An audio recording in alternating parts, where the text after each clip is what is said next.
to understand, right? I'm doing it this way because you can see things and understand it better using Xing Public.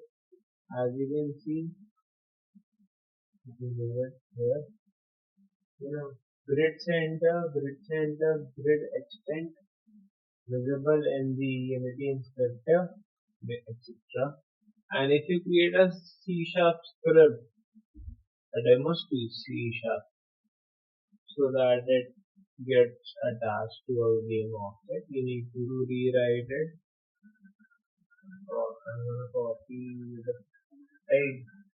This is also a frame and the frame rate which is being rendered. All of these. This start function, void start function is of. There comes a problem where the physics calculation and everything in a multiplayer game is a problem in simulation, so that if I'm falling or if I'm shooting a gun, that thing is partially get there, and you will eventually be able to